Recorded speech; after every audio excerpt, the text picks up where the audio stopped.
Belmont Stable was built to be a police stable back in the 30s. Matter of fact, 1936. It was to house the Fairmount Park Guards. Name is Ike Johnstone. Right now we're at the Bill Pickett Riding Academy, located on West River Drive in Montgomery, Fairmount Park, Philadelphia. I moved in '96. We moved in here to start a youth program to work with the youth, primarily in the Temple area, because I spent 30-some years of my life in Temple. I retired as a lieutenant with his campus police department after, I think it was 32 or 33 years, something like that. So it was started to, as far as I'm concerned, to give back to Temple and to the kids in that area, right. You know, because I've been blessed in my life, you know. But we started this program along with Mr. White, who was the vice president at Temple at the time, and Mr. Bergman. So the three of us started this program in 1996, I think it was. So we take the kids out of the North Philadelphia area. Primarily they come from North Philly, but now we take them from all over the city, especially what's going on in the city with all the crime and whatnot. And we're trying to reach out to as many young people as we possibly can.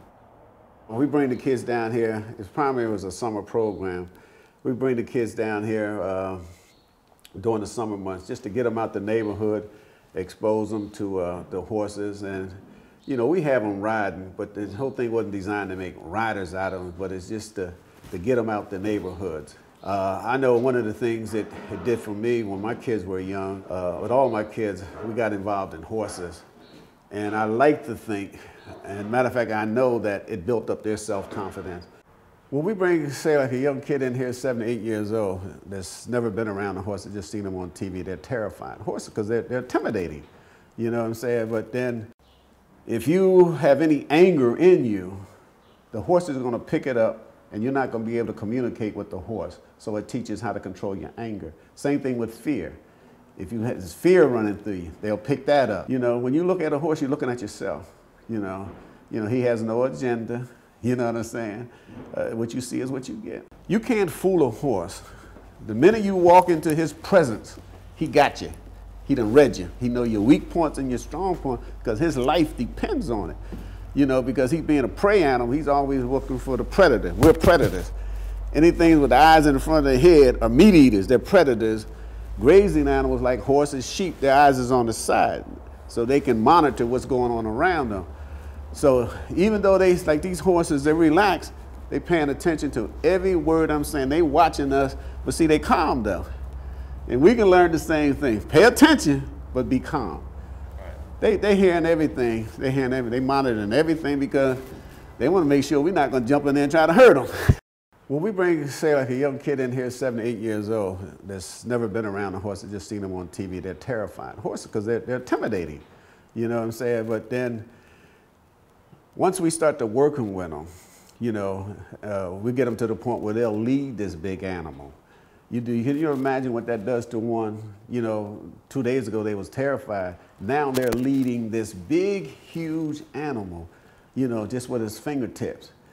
And it also teaches that you can get things, except young people, you can get things out of life without taking them. See, you ain't gonna take nothing from a horse. You know, you're not gonna hold pulling. They measure stuff in horsepower. You know what I'm saying? So you have to cooperate with this horse to get this horse to cooperate with you. So it teaches cooperation. You know, they don't care nothing about you being a corner boy, anything else. You know what I'm saying? You wanna respect me. That's what that horse is saying. When my kids were very young, like Lance, he was about 12 years old. I remember us going to a horse auction, and I wanted to buy him a cowboy hat, and Lance refused the cowboy hat. He said, "Dad, because all that doing is imitating a white man." You know, he was just 12 years old. Then that's when I realized that he didn't understand the history of the black cowboy, the black West, and the contributions that African Americans played in it. And we're not imitating anyone. If you're the origin of the word cowboy is really a black person. Because in during slavery, we were referred to as boy. We took to the plantation of cow. So that's how the word came about. But a lot of people, so the word then got lost over the years. but it's really derogatory. Now everybody wants to be a cowboy. It was the blacks who settled the West, you know, including the Buffalo Soldiers. They're the ones who fought the Indians, you know, they never played that. So it's that history that I end up trying to teach my kids. Now we pass that on, because that's one of the things we do down here is teach the history of the Black West and the Buffalo Soldier. I don't know, I think it's the thing that, that I really enjoy is seeing these kids when they come in, they scared to death. By the time they leave and there's smiles on their face, you know, and that's what keeps me going.